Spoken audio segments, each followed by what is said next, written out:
So let's go back to the same question. How are we going to get to our own land if the white people are not going to give us a ticket or give us the keys to the planes to fly to our own land? How are we going to get there? Well, simple.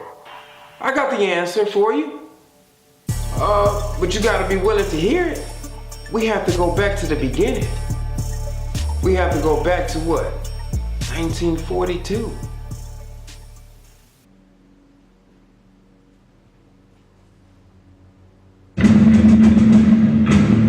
Los Angeles, California.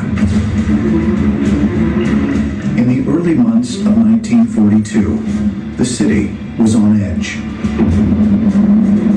The recent surprise attack on Pearl Harbor had propelled America into World War II, and the threat of a Japanese invasion, by sea or by air, kept the military on full alert. Pearl Harbor was a very recent memory for people. People were in high alert. There was a great deal of suspicion. Japanese Americans were being put in internment camps. There were German U-boats in the Atlantic, Japanese submarines in the Pacific, and people were very fearful.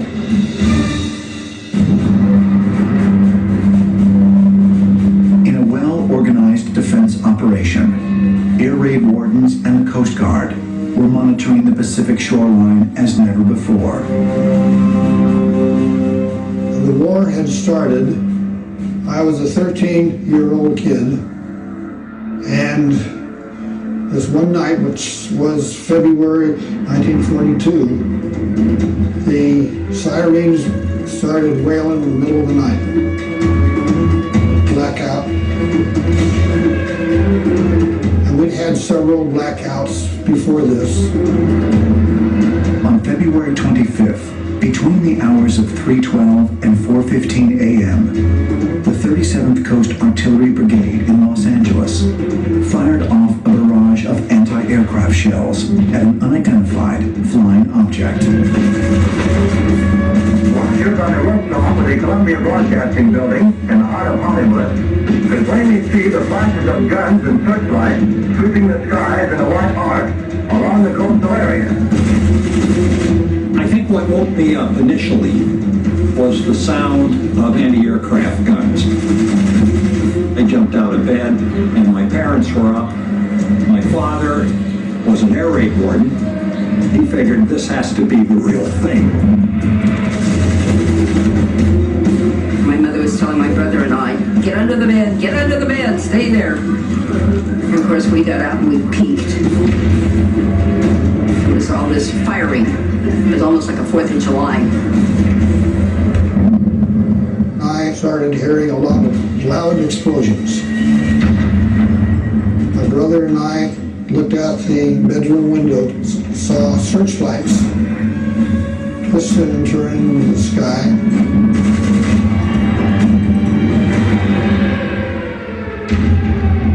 But what was the strange UFO that the searchlights were focused on? Where had it come from? Japan? Or somewhere from out of this world? Could this incredible photograph, published the next morning in the Los Angeles Times, provide the proof? Could ancient astronaut theorists have been right all along? It was practically overhead, and I mean overhead. Retired anthropology professor C. Scott Littleton was 9 years old and growing up in Hermosa Beach when he spotted the strange object hovering right over his house. We saw what my mother always called a silver bug. I'd characterize it today as a lozenge, a long oval. It was something I'll never ever forget. It was caught in searchlight beams, and anti-aircraft shells were exploding all around it. It gradually went like this, and then began to lose altitude a little bit as it moved over what had to have been Redondo Beach. We lost track of it, but the banging continued.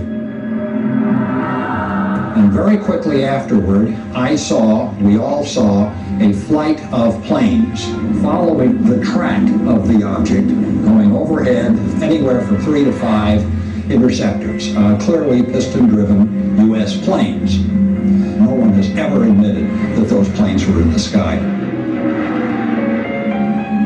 Our first thought immediately was a Japanese observation plane. Later, the Japanese records definitively proved there were no Japanese planes over Southern California that night or indeed ever. After ruling out the possibility that a Japanese plane had invaded American airspace, Secretary of the Navy Frank Knox attributed the incident to war nerves. But Secretary of War Henry Stimson quickly refuted this explanation, defensively declaring that an actual aircraft had been the target of the assault. To this day, no one seems to know just what or who was hovering over Los Angeles that night. The most efficient, and I say this as a scholar, the most efficient explanation is that it was what we would call today a UFO.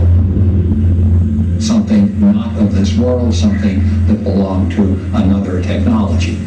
If that's true, then this event was one of the largest mass UFO sightings in history.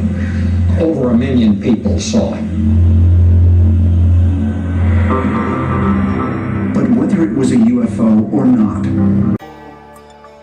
If or if not, like we don't know, the nature of the devil is always cause confusion among the people, especially God's chosen people. Mike Wilmer.